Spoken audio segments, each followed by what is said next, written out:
Zealand Warriors. This is Ruin Hammer Live, the official webcast of Warrior Nation, the official Aussie-based Warriors supporters movement. Joining me tonight, as usual, is my co-host and fellow Warriors tragic Warrior Roo. Mate, how you going? How's things? I'm looking forward to catching up with you this weekend, that's for sure. Yeah, going well, thanks, mate. Obviously, all of us north of the border are struggling a little bit after the State of Origin game 1 last night, but I'm absolutely, definitely looking forward to getting down to Sydney this weekend to catch up with you and all the other Sydney-based fans down there. It's been a while since I've come down for a game in Sydney, so looking forward to that and going to the Rabbitohs game. So, yeah, life is always a silver lining. Is what I'm trying to say. There is. How about you? How's your health, mate? You still got a bit of that cough? Yeah, they call it now long COVID. So it's kind of, I haven't gone back to work yet. I've been having some cold sweats and some hot flushes, and obviously my chest is still pretty congested. My voice is a bit croaky. I've still got the cough. So yeah, not contagious or anything like that. It's just the effects of COVID that linger on. And I was excited to hear when the doctor was talking to me about it that it can actually linger for a year. So looking forward to So yeah, mate. Just at the moment, like as I said, not back to work. Hoping to get back to work next week. Feels like I've been on a hiatus for a while. Notice it in the back pocket though, with the But mate, as we said when we were having a chat before we went on, health is more important than anything else. So I've got to get myself right to get back to work, and yeah, that's what I'm hoping to do. Yep. Mate, let's get into the show. As I said in the opener, we're now going live on Warrior Nation's Facebook page with the blessing of the Warrior Nation Godfather, Richie Morgan. Ruin Hammer will now be, or is now, the official webcast of Warrior Nation. That's where we met. It's where Ruin Hammer started. So it's a great fit. Yep. And yeah, all thanks to Richie Morgan. What was that, mate? Oh, it's fitting that we. So I'll just quickly go. Yeah, absolutely. I'll just go through the agenda for tonight, mate. We'll have a quick chat about the Origin, get into the Warriors round 12 result, go through our game discussing our Dean Bell medals, talk about our pathway results over the weekend, get into all the NRL round 12 results, any NRL news, and then we'll chat about this coming round. So, mate, Origin. Last night. What was the final score? And I'm not being a smartass when I say that. It was 18-6. Yeah. Could have been a lot more if Lomax and Nathan Cleary could actually find where the goalposts were with their kicks at goal. Wasn't it? That was really bizarre, all those missed kicks from two of the best in the game. But, kept us in it. What was your take on the Origin? Because I actually think it was a lot closer than what the scoreboard shows. There was a couple of instances where early in the game where Queensland looked more dangerous when they were shifting the ball wide. And then a couple of times when Nanai had the ball, he was brought down by Mitch Moses close to the line, and they could have been anything. If the Valentine Holmes try was given and not a forward pass, that would have had the scores nearly probably at 2 points apiece. Discrepancy there. So I don't know, mate. I know it looks like it was a solid win by New South Wales, and we probably think a little bit differently here because you're thinking that it'll be a 3-0 whitewash to New South Wales. I'm thinking it's a little bit closer. But your thoughts on the game, mate? Yeah, I was extremely disappointed with Queensland's performance. We were never really in that game, apart from that brief moment, with the sin binning right before halftime. I was thinking if we could come out in the second half and get a couple of quick tries, we got one. I was thinking if we needed to get a double strike there. I thought we would have been right back in it, but yeah, we just struggled to get field position. We looked, as we were saying a little bit before we went on there, Queensland looked a little bit dangerous early when we were spreading the ball, getting it out wide, a little bit of ball movement. But some of the key men in the back line, guys like Ponga and Hammer and that sort of Queensland's left edge, struggled to see the ball all night. And the kicking game was a little bit off. We weren't really, apart from the the sin binning. We weren't really finding Xavier Coates' wing. We weren't really kicking to our strengths. And the Blues just look like they had our number all night. They're just a very strong team. Their edges are scarily powerful and good. You got someone like Crichton, you got Lomax, you've got To'o and Latrell. I'm just trying to think who the other centre was. Latrell, of course, the proud Indigenous man. How could absolutely. I forget? Just terrorised us. And I think Queensland depth is getting tested a little bit. We went through that golden era where, as we mentioned before, when we won those 8 series in a row, the team just picked itself every year. Yep. But now I think a little bit of the depth is being exposed. Robert Toya, a debutant, I thought he was one of Queensland's best. I thought he had quite a strong game. Other than that, yes, I just thought we got thoroughly dominated, and the scoreboard was very kind to Queensland. I think New South Wales were a lot better than 12 points. Look, a lot needs to happen now for Queensland. We now go over to Perth, where we have a terrible record.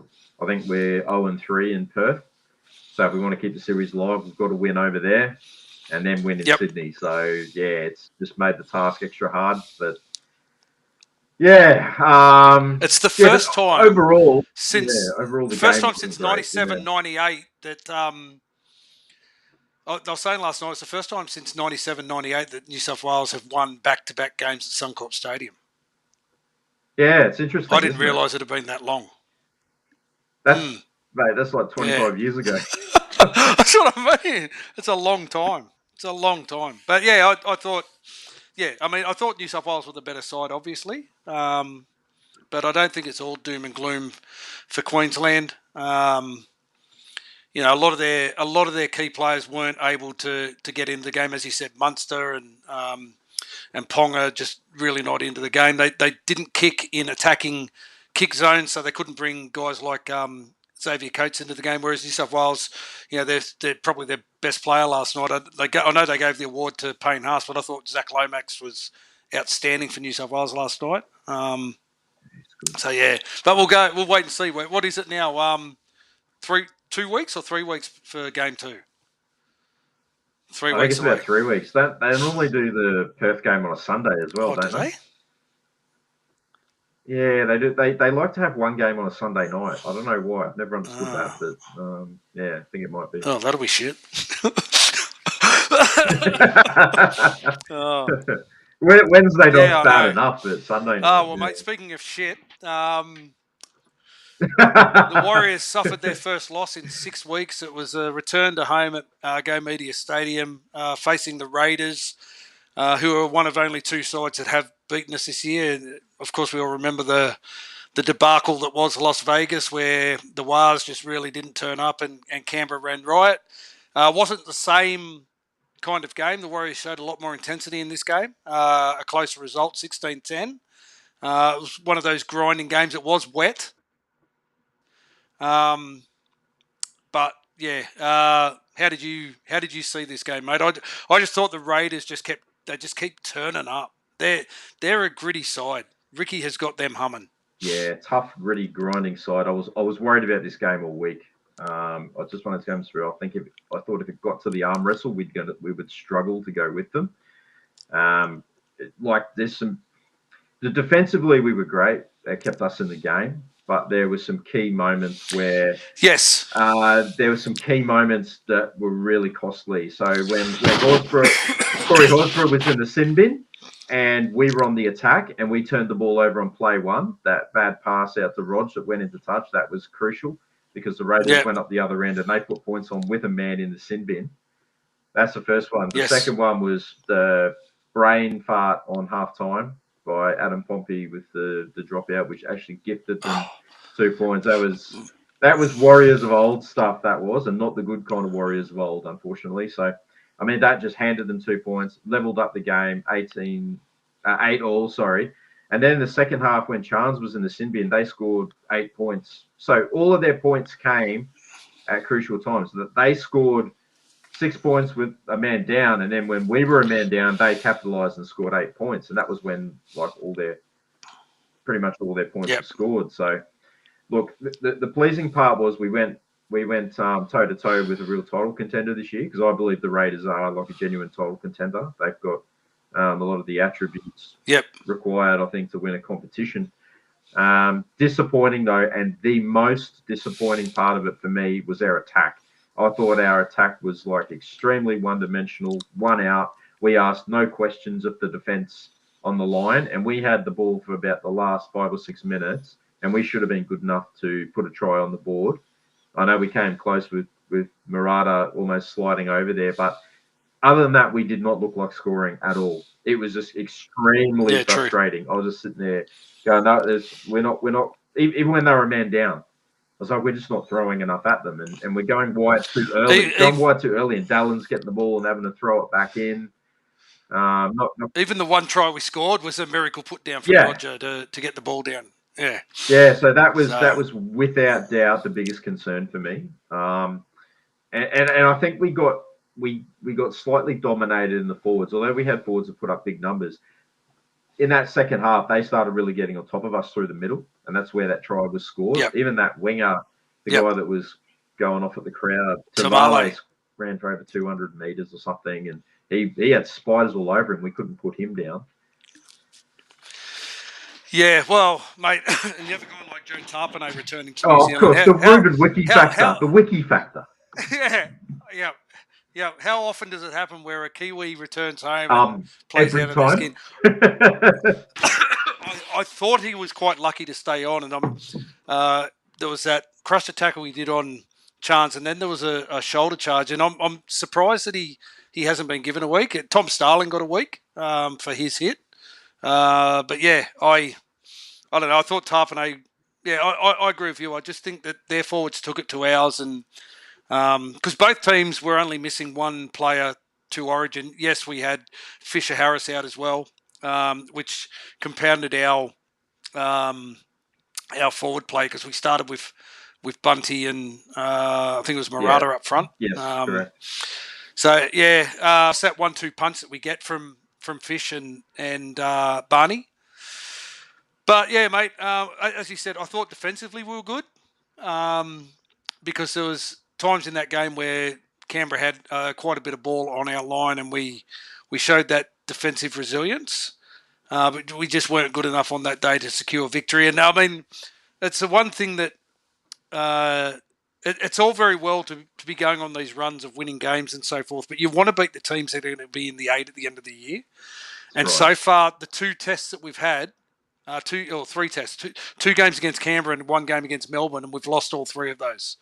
So the next couple of weeks is going to be interesting, because I think we've got South this week at Accor, then we got Cronulla at Cronulla, and then the Broncos and Penrith at home. Yeah. So it's that's over a 6-week period, I think, because I think we've got 2 buys in amongst that as well. Yeah. So it's going to feel like an eternity when we get another home game. I think, as we were chatting with Brad this morning, it feels like forever that they've had a home game, and it's going to be a long time before we get another one. Yep. Jacko's saying, with hindsight, RTS should have gone back to fullback when seeing Kay was in the bin. I agree. Tamate looked a little Ken's bit asking, do you guys think we should drop Dallin and bring... Do you guys think we should drop Dallin and bring Tane back in? Never going to happen. Unfortunately, that's never going to happen. It's interesting that Webby's made the tough call, though. Ali looked a little bit underdone, and he's dropped him this week to bring Rocco Berry back in. So it's good to see that Webby is not afraid to make not afraid to make some tough decisions. But going into that game, I suppose the difference in that was we're ranked second in defence, which showed, because that's what's been keeping us in the game. But we're only ranked 14th in attack. I think we went into that game with a +5 points differential after 12 rounds of footy. That also showed in that game. But we're ranked 16th in the NRL in converting points inside the opposition 20. So yeah, Interesting, mate. Who are your Dean Bell medalists for this game, mate? Yeah, I went with who I thought had the most impact out in the field during the game. So 3 points went to Aaron Clark, another massive game from him, always bending the line, huge work rate, always looks like our most dangerous forward. 3 points. I went 2 points to CNK. I thought he had a very busy game, was very strong, made a couple of line breaks, very safe at the back. Albeit he did get 10-minute sin bin stint. I don't think that was all his fault. It was just the accumulation of penalties that resulted in that. But he got my 2. And my 1 point, Jacko Ford. Jacko Ford had a massive game. His post contact meters were fantastic. He made over 200 meters and made about 40 tackles, I think, as well. So fantastic all-round effort for him. He's having probably close to his best year in first grade so far, Jacko Ford, which is he's been surprisingly good because I think not too many people expected a huge amount from him after last year. True. Mate, I went same. I went Aaron Clark for my 3 points. 147 run meters, 62 post contact meters, and 37 tackles in the middle. He's been, without a doubt, the buy of the season, and he's really filled in for the loss of both Tohu and Dylan Walker this year in the middle there.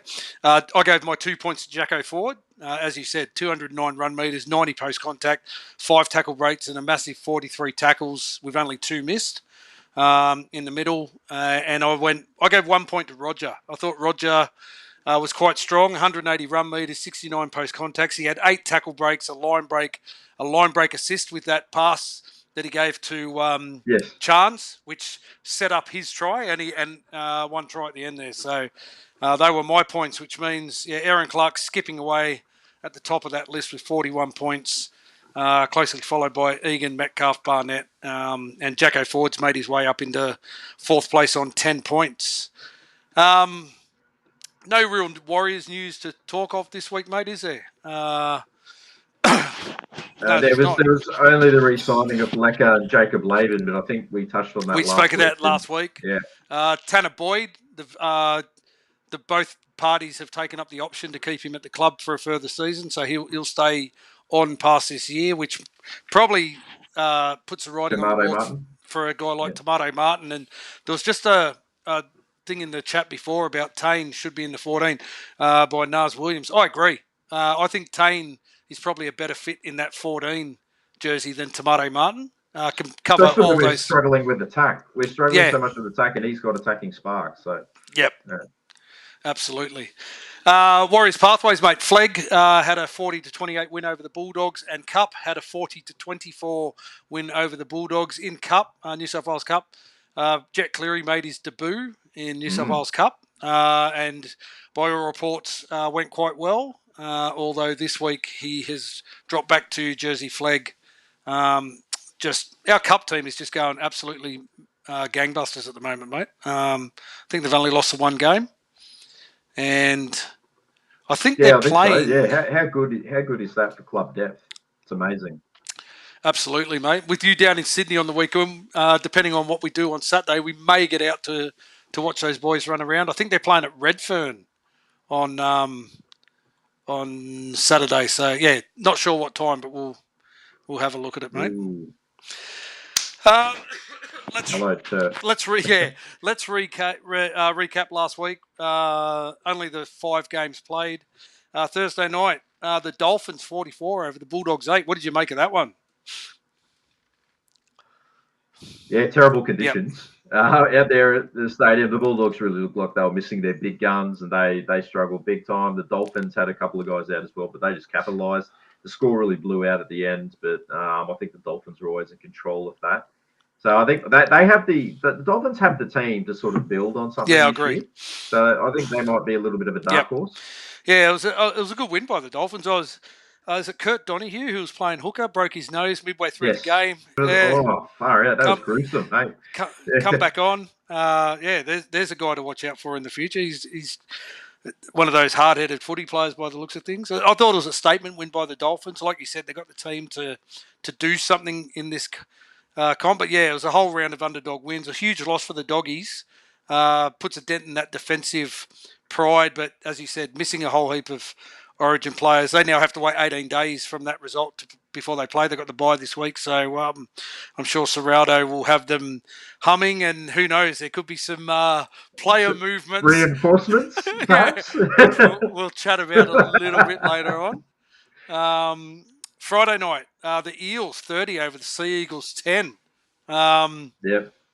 Great performance by the Eels without Lomax and Moses. And then they lost Will Penasini early with that Cat 1 HIA. Mate, Manly, I don't know what's going on with them. Can't get a read on Manly at all, can we? No. Yeah, great win for the Eels. I expect the Eels to really improve. I don't think they'll make the 8, but they won't finish last. I can see the Eels finishing just outside the 8. They look much better team when they had Moses back. I know he wasn't playing last week, but then if they're capable of producing a performance like that as well, so they're a bit of a dangerous side, I think, the Eels. Yeah, I agree. I think they are too. They got some strike across the park. Dylan Brown. They got Moses. They got Lomax and Adokar on the back end of the back line. Alongi's playing great. Yep. Jack Williams has been a great pickup for them in the middle too. I just don't know what's going on with the Sea Eagles. Tommy Turbo was kind of non-existent in that game, and it was a meek response considering he missed Origin. Like, you expect him to come out breathing fire. The 2 weeks that he played before the Origin team was picked, he did nothing, and I would have been upset if Laurie had picked him. So I'm glad Laurie didn't pick him. And now that he's not in Origin, he's now, okay, well, I'm going to have some weeks off now and get my body right. So, he's not playing at full strength, and I think he needs to. That Manly need Turbo at 100%, but they're getting to the point now where they're desperate for wins. They're really desperate for wins. Saturday, mate, was the Panthers at the Knights. I think that was out at Bathurst. They took that game to Bathurst. Yeah. Knights 25 over Panthers 6. You ridiculed me last week, but I picked it. I said, I don't know why, for no other reason than, I don't know, they're due. I'm going to pick the Knights, and they got up. Dylan Lucas almost got, was it something like 4 tries in the first half? Yeah. Incredible. But scoring ended up drawing up. But the Knights too good. Can we see them going on a run? Is there any world where they go on another 2023 Ponga driven run? No, they're gone. Red ink. Their halves are just ordinary. They've turned Phoenix Crossland from a half into a hooker, and they've got Jaden Brayley there who hardly gets any game time, and they keep throwing around with Jack Cogger and Tyson Gamble to mix in with Fletcher Sharp. Fletcher Sharp is obviously a fullback. He came in last year, made his debut when Ponga was injured. Yeah, and they've got Hastings who they won't play for whatever reason it is. What club he goes to. There's something with that guy. Something smells funny, as Tom Green would say. Yep. Yeah, absolutely. But no, I can't see him going anywhere. What I can see is maybe they mix it up a little bit. Maybe they keep Sharp at fullback and bring Ponga into the halves. But yeah, I don't know. It's a weird one. Panthers, mate. The Panthers have lost games in Origin period before, but it's never been an issue for them because they've always had that strong start of the season where they've been up around the top of the comp, and they've had the luxury of being able to rest their Origin stars. They don't have that luxury this year. They're sitting last. The last time the Panthers were in last spot after 12 rounds of footy was way back in 1980. Wow. 1980. Before I was born. So, yeah. Yeah. So, and then the other game on Saturday night, the Roosters 42 over the Sharks 16. Disappointing result for the Sharks. The Sharks were at full strength. They didn't have anyone playing in Origin. Weird result. Hey, really weird one, mate. Mate, gee, those Roosters young guns just really stand up. And they're talking about Leka Halasima being in line to be Rookie of the Year this year, but Mark Nwanga-Nitawasi will be Rookie of the Year without a doubt. That guy is so talented. Such a talented footy player. and now the Roosters are in a fight to keep him because Australian Rugby want him back. Hang on about that guy we let go. They're going to swap him for Suaalii. Yeah, They're going to do a re-swap. I just think it's amazing. Yeah. Well, I reckon Nwanga Tuasi's been more effective than the Roosters than Suaalii ever was for them, which is a massive call. I know the guy's only played 14 first grade games, but he's just a talent. He is a real talent. I'm a fan of his. Yeah, but that was a great win by the Chooks. And yeah, I don't know. Sharkies, I don't know what's going on there, mate. It's a weird one. One thing that came out of it that's probably going to help us is our old mate Prejack got himself a 1-match suspension. And because they have the bye this week, he'll have to serve that suspension when he plays us. So that's an interesting one. Yeah. AFB's gone into cruise mode at the Sharkies, Jacko saying. It's interesting. I saw images this week of him in a sling. So apparently he's been playing through injury. So here's another one. Have the bye this week and then maybe take next week off as well. He won't. He'll want to play against the Warriors. Nah, he'll want to play against the Warriors. Time. Yeah. Absolutely. And obviously the Raiders 16-10 over the Warriors on the Sunday. Titans, Rabbits, Broncos, Cowboys, Storm, Dragons, Tigers all had byes.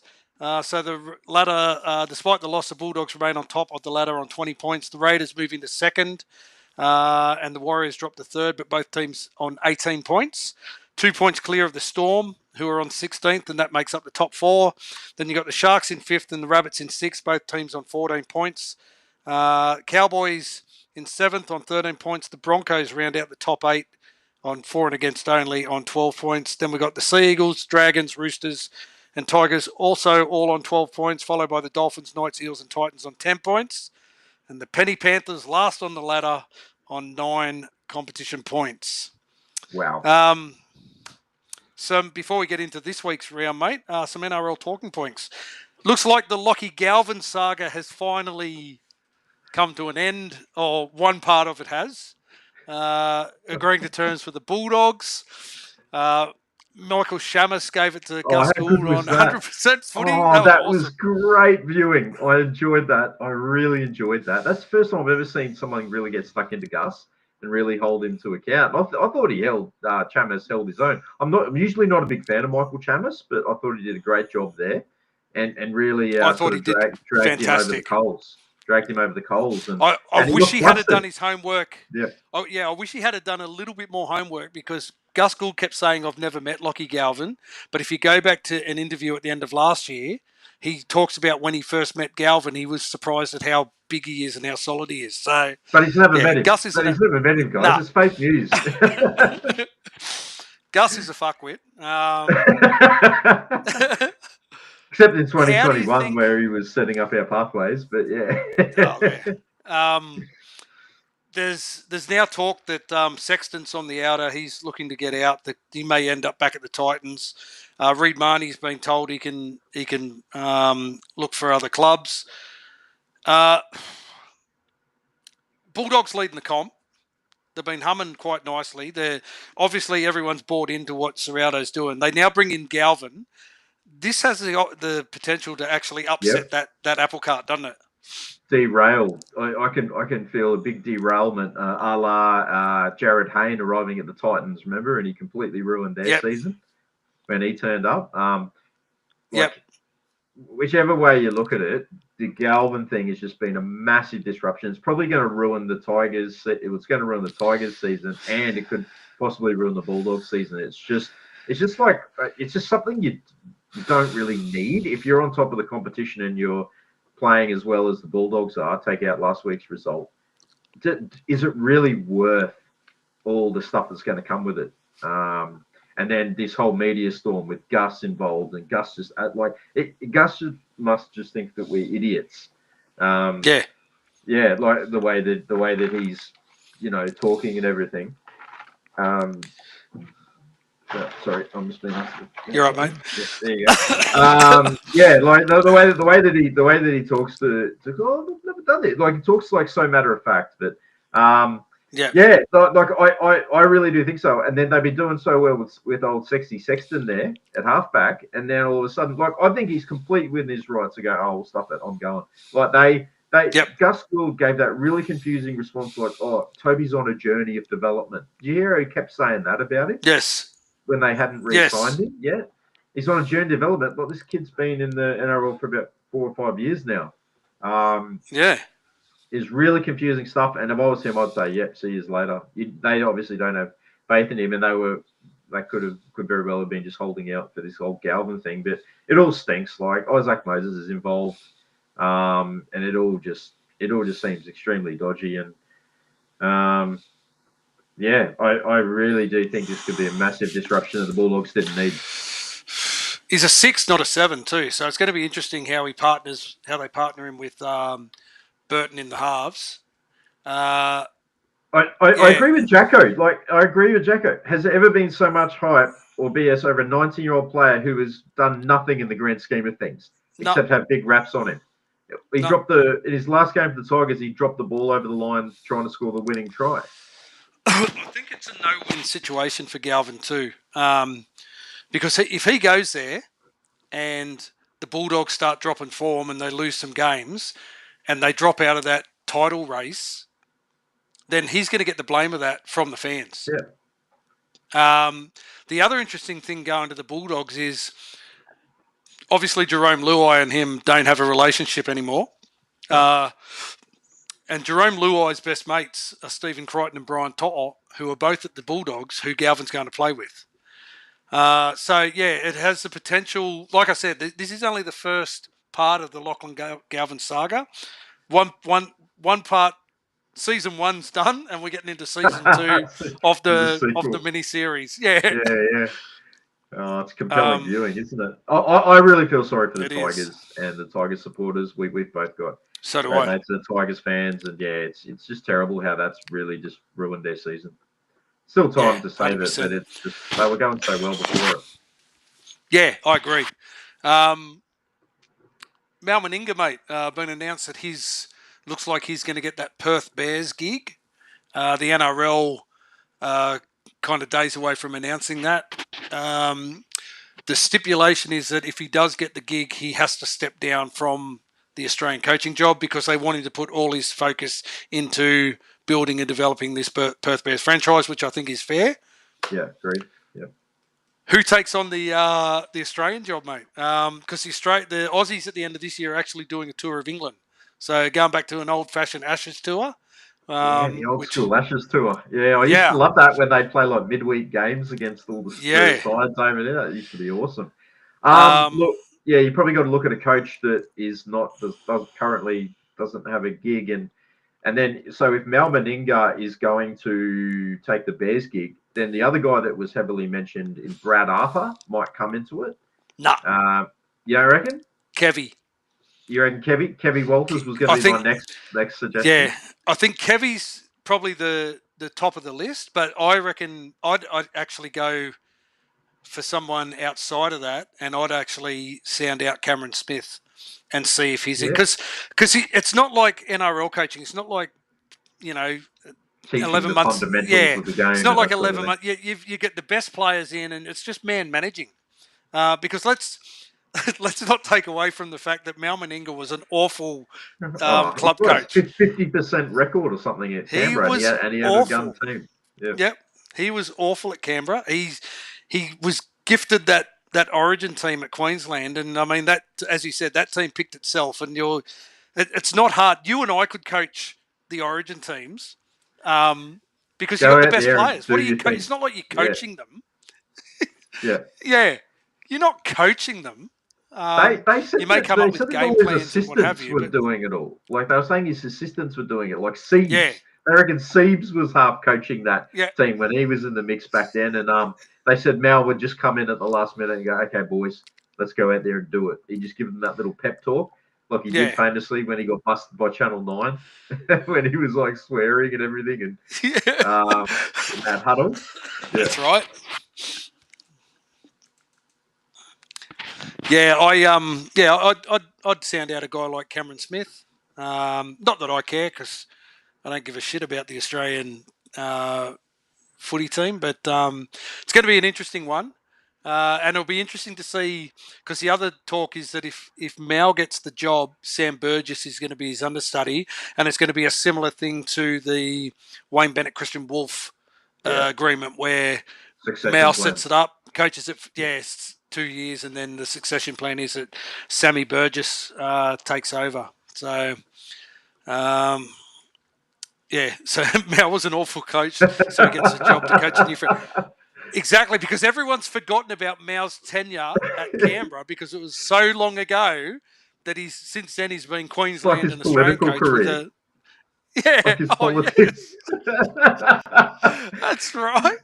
But I think all jokes aside, I think one of the reasons why they want Mal is he's such a big influential figure, and everyone knows him. Like people who don't even know anything about rugby league know who Mal Meninga is, and they want someone that's going to attract players over to Perth. Because let's face it, it is a long, long way away from everywhere. Perth is a 5-hour flight from me here in Brisbane. It's closer for me to fly to NZ than it is to go to Perth, and it's a big commitment for players to go over there. And I think if they have a guy like that there that can also create a lot of hype around the team and get people interested, like what they did with Kevin Sheedy and GWS in the AFL, they're saying a very similar kind of thing to that. Get someone who's been there and done it, who knows, been around the game a long time, got coaching experience and that kind of thing to try and just make it seem like it's a very sort of real, feasible kind of thing that they're doing there. You know what I mean?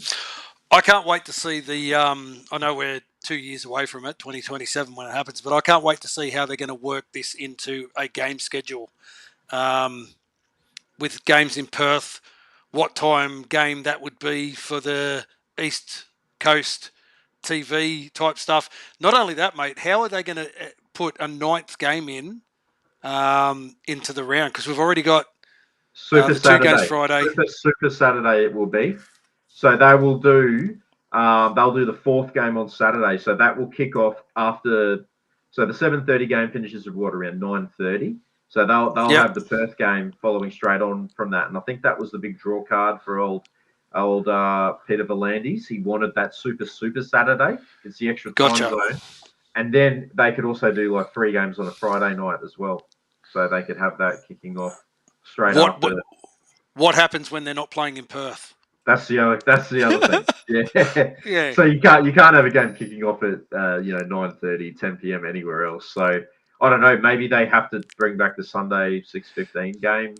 I can't wait till the Warriors play the Perth Bears in Perth, and it'll be like 1 a.m. in the morning in New Zealand at kickoff time. Yeah, well, it's always going to be that because they're Having said that, I'm excited to go to Perth. I've never been to Perth, so I'm using this as an opportunity. Second that draws announced, hopefully we have a game over there, and I'm keen to go over and be a part of that. Yeah. Wow. Okay. I'll definitely go to the one game they have at North Sydney Oval, because that'll be an old school rivalry game. The Perth Bears versus Manly, guaranteed. Yep. So that'll be a good one. Jacko says Bennett had struggles attracting top players to the Finns. Mal is in for a rough ride. Yeah, he did at first, didn't he? That first season, the Finns missed out on everyone. All the big name targets they missed. Yep. Done a lot better lately to get some good names there, but And the other thing too is it all depends who's off contract at that time.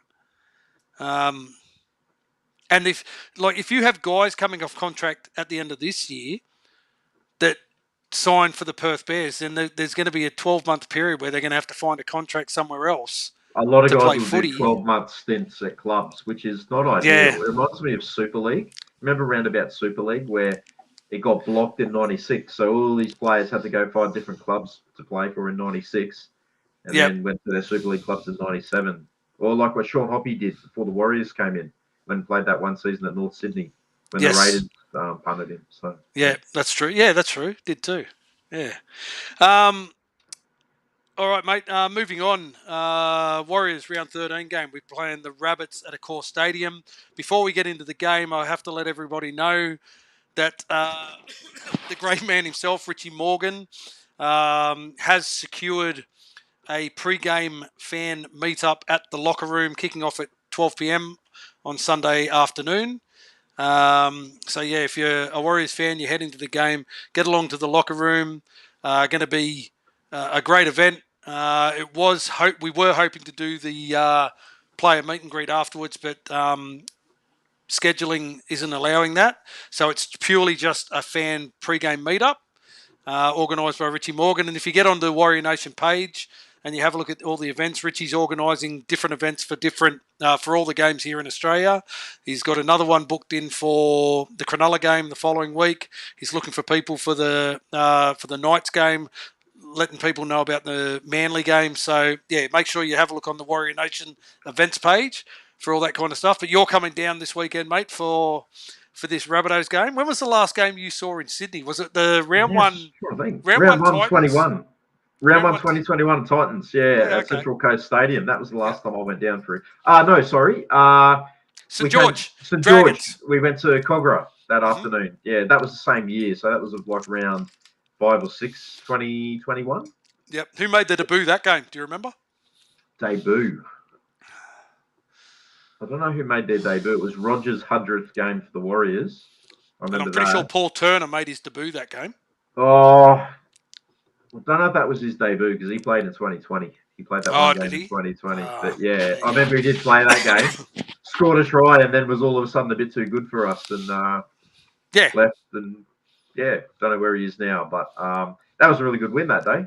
It was. Over the Dragons. But I always love coming down to Sydney. Looking forward to going to the game with you, mate. Going to the pre-game meetup. I haven't met a lot of the Sydney faithful down there, so I'm really looking forward to catching up, people putting faces to the names, and it should be a great afternoon. It's not a public holiday here this weekend, mate, on the Monday. It's the following weekend, King's birthday, which I think is on the 8th. No, so public holiday after we play the Sharkies, I'm pretty sure. Isn't that when they usually play the Dragons and Bulldogs on that Monday? Yes, yeah. So that's in 2 weeks. That's not this weekend. That's in 2 weeks. Team list, mate. Have you got the team list here for this week? Yeah. Do you want to go through that? Yeah, absolutely. Webby's named Chance Cook-Luxter at fullback, Dallin, Watani-Zelezniak, and Roger Tuivasa-Sheck on the wings. Adam Pompey and Rocco Berry making his return to first grade in the centres. Chanel Harris-Tavita and Luke Metcalf in the halves. Welcome back James Fisher-Harris and Mitch Barnett up front, and Wade Egan at hooker. Kurt Capewell and Murata Niokore in the second rows. Aaron Clark at lock. Interchange, Tamade Martin, Leka Halasima, Demetric Vaimonga, Jacko Ford. And extended bench is Jacob Laban, Sam Healy, Tanner Boyd, Tanner Stowell-Smith, and Tane Tu'alpiki. A bit of a surprise to see Ali left out, but as we touched on before, obviously a few things for him to work on. He probably wasn't back at 100% fitness last week, and there has been a little bit of a question mark about his defence. Well, so that might have been something that Webby's told him to go back to New South Wales Cup and work on. Rocco Berry's always a very solid option, great kick chase, and defensively we're going to need to be strong against this Rabbitohs side, even though they're missing quite a few players. They're still, as long as Latrell Mitchell is there, they're always a threat. However, there were reports that he had his knee iced after the game, so he may not play, which would be great for us. But then you'd obviously have someone like Jai Gray come in at fullback who's been killing it this year anyway. What are your thoughts on that team? Any changes that you would have made? Interesting, Halasima's been dropped back to the bench, but I don't mind that, giving him a bit of impact because he was doing so well in that role. Earlier in the season, maybe they worried about a bit of his load management, a little bit of fatigue after starting all those games in the second row. Your thoughts? Yep. Yeah, I like it. I just don't know. I don't know I know we carried TMM last week and it worked out because Chance went to the sin bin. They were able to bring him on, but I just don't know why TMM's in that side. I'd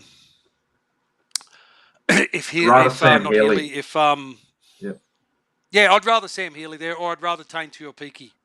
Because Tane can cover a number of positions as well. He's a little bit more dynamic with the ball in hand. If Egan's going to play 80 minutes, I don't know why we're carrying like a smaller person, like a TMM on the bench. But yeah, I mean, he's not a 13. He can't. No. He doesn't play that 13 role. But again, I say it every week. I'm not going to second guess Webby. It's who he's been picking has been working for us. Again, like it's been working for us each week leading up to this. So my trust is in Webby. I think it's going to be an interesting game. We've been travelling quite well this year, playing away from home. Going to be a great battle watching Colin Matungi up against Barnett and Fisher Harris. I'm pretty sure Barnett will back up. A little bit disappointed he didn't get a whole lot of game time last night. 40 minutes, was it? 20-minute stints? Yeah. Laurie tried to, I think he utilised Max King a little bit more. So, yeah, but anyway,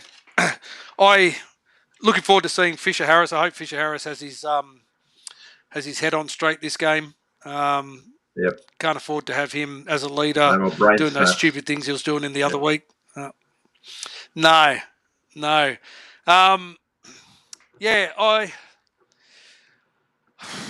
hoping we get back to some good attack structures because it was awful on the weekend. We have to. We have to. Yeah. Otherwise, we're going to struggle every time we come up against these top teams.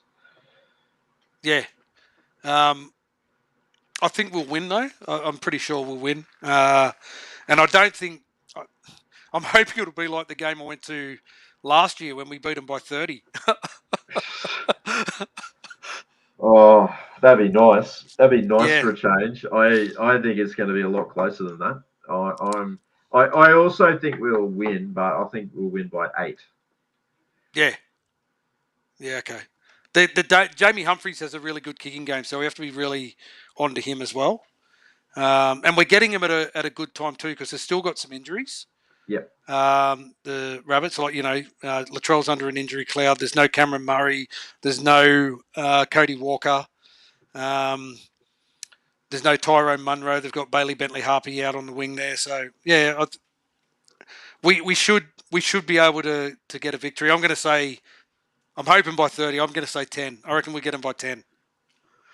30 would be nice though. Come on, boys. Give us a weekend where we can just sit back and relax and enjoy the footy. Yeah. How bloody good. Let's go, boys. That would be amazing. But yeah, I just can't see it. I just don't think we're that team right at this point in time. No. But you predict a win? Predict a win, 8 points. Yeah. Okay. Yeah. It'll be close-ish. Right. Yeah. Let's have a look at the rest of the round, mate. Tonight, the women's third game of the Women's State of Origin's on tonight, live from McDonald Jones Stadium. New South Wales looking to wrap up a clean sweep in the Origin series, mate. I'm going to pick that they do it. I think New South Wales will win. I think no Tamika Upton for Queensland. Ali Brigginshaw's moved into lock. Yeah, I think New South Wales get him. I think they'll get him by 16. Yeah, as much as it pains me to tip against Queensland, I just can't see it with especially with Tamika Upton now. I think the Blues will get the clean sweep. I think they'll get the double clean sweep, to be honest. Yeah. Tomorrow night, Dragons versus Knights at Jubilee Stadium here in Sydney. I don't have team list in front of me. I'm at this stage. I know all Origin players have been given the green light to back up. It's a tough one. It's a tough one. You can't get a read on both of these teams. You can't. No. Don't know. Just when you think that they're gone, they produce something crazy. I'm going to say the King of Cogra, Clint Gutherson, will get them home. So I'm going to pick the Dragons. Yeah, I think the Dragons should be too good for them. But I think it'll be close. Yep. It's almost like the Storm get the bye 2 weeks in a row. They take on the Knights. The Titans at Seabus Super Stadium. From all reports, Tino's carrying a broken eye socket. Said he wants to play. Whether he's cleared to play or not is another thing. All other players from Origin have been given the green light to back up. Cameron Munster said, "Yeah, I didn't really do anything. I just tackled a few blokes." Brutal honesty. Love it. Yes. I'm going to pick the Storm in this one, mate. I think the Storm 13 plus. Mate, I'm going to do something crazy. I'm going to tip an upset here. I think the wow. Titans have been known to get a win over the Storm, and I think this is a good time to be playing the Storm. I think the Titans will get up in a real close one. Wow. Yeah. Okay. Yeah. Cowboys versus Tigers at Queensland Country Bank Stadium. Cowboys at home. They got beaten the last time they were at home. This is a hard one because they got so many players backing up as well, and we know that their players don't back up too well. Yep. Oh, it's a tough one. I'm going to pick the Tigers in an upset. Tiger, yeah, I agree. I think the Tigers might go up there and ambush them. I think purely because it's after Origin, and yeah, I think that Luai's going to want to make want to make a statement too. Probably burns him that he didn't get that Origin call up. Yep. Same with Terrell May. Same with Api Coruscant. Api Coruscant coming up against Reece Robson, the guy that is playing 9 for New South Wales. So yeah, I'm looking for big games from the Tigers boys. Here's another hard one, mate. Four Pines Stadium. The Sea Eagles taking on the Broncos. Saturday night in Sydney. The Broncos have to travel. Payne Haas could be an omission from this one. He got through the Origin game, but if he's got that calf injury, they may rest him. Madge may rest him. No Tommy Turbo for the Sea Eagles. Lehigh Hopewadi's moved to fullback. And Jesse Arthur's at fullback for the Donkeys. Jesse Arthur's at fullback for the Donks. Yeah, so I'm going to pick the Broncos purely because Adam Reynolds is playing, and I think he'll kick him into field position for a win. But yeah, I have I've got no confidence whatsoever. But I'm going to pick the Bronx. Yeah, this is another hard one to pick. The Broncos have been playing like absolute bastards. They've had the bye, but I don't know if that's going to help them with they got some key players backing up. I'll stick with Manly just because it's at Four Pines and they do seem to play better there. It'll be a close one. Rabbits versus Warriors at Core Stadium. We're both going for a Warriors victory in that one. Panthers versus Eels at CommBank Stadium. All Origin players backing up for both teams. Panthers are desperate. I'm going to pick the Panthers. They're desperate. I just think, with their big names back, they should be able to get the job done over the Eels. Yeah, there's too many good players in that team for them to continue to struggle. Yep. Yeah, I'll go with the Panthers. Yep. And then the late game at a Core Stadium. This will be a cracker. The Roosters versus the Raiders at a Core Stadium. Last game on Sunday night, 6:30 game I think on Sunday. Fuck, mate. It's hard to go past the Raiders, isn't it? Can't tip against the Raiders after how they've been playing. Take out that second half against the Bulldogs, and they've been killing it. They've been getting some big scalps. I mean, hey, it's not easy to go over to NZ and get a win in those conditions like they did last week. And correct. As much as I think he's a bit of a clown, you got to respect what Ricky Stewart has done with that team. So yeah, I'm going to stick with the Raiders in a close one because they only really know how to win close, gritty arm wrestles. So yeah. Yeah, that's true. And then the Bulldogs, Sharks, and the Dolphins all have the bye. So that is your round 13 looked at. Mate, I'll hand over to you for a bit of housekeeping on Vital Man, Patreon, and Redbubble. Yes, absolutely. So if you guys are after any men's health products, you want to get back on track health-wise, make sure you go and check out Vital Man. This is a fantastic range of products, owned and operated, all Australian made and produced ingredients. Warrior number 134, Michael Witt. So make sure you go and check out vitalman.com.au. You can get a chocolate and vanilla man shake, mate. It's way better than the man shake. I've been using it. Chocolate shake is the number one out there I've tried so far. And you can also get you can get some other products there. So make sure you check it out and use code RU and Hammer, and you will get 20% off your order. So that's great value. Jump in there, check it out, help out one of our old boys there. and always great to catch up with him. Hopefully, we'll see him at the Gold Coast later in the year. So shout out to Warrior 134 Michael Witt. If you do want to support us with what we do here at Rue and Hammer, consider becoming a Patreon supporter. You can jump onto patreon.com/Rue_and_Hammer. For as little as $3 a month, you can support us and help us with the costs that are involved with producing Rue and Hammer, like the streaming services that we use. Your generous contribution goes a long way to helping us cover those costs, and we greatly appreciate all our gold Patreons as well. I've seen Malcolm in the chat there. I hope you enjoy the shirts that came your way this week, mate. And also Alf, there's a shirt on the way for you as well. So if merchandise is your thing, consider becoming a gold Patreon for just $10 a month. That entitles you to 2 of our fantastic Rue and Hammer shirts.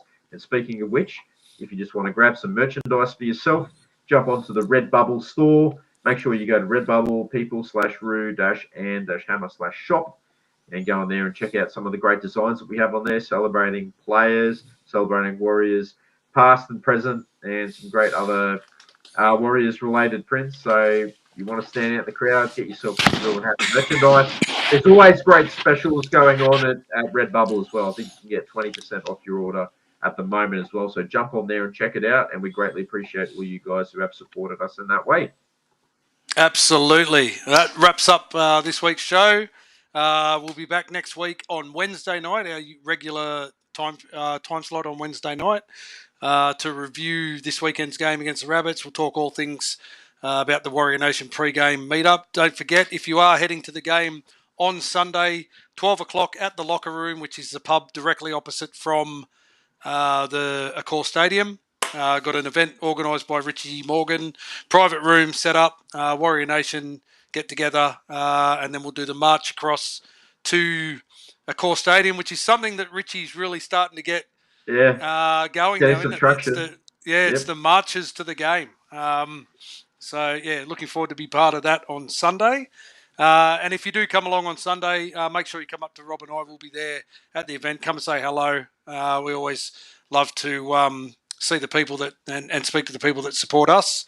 That's it for this week's show. Hope everyone stays safe and up the wires. Up the wires. Take care.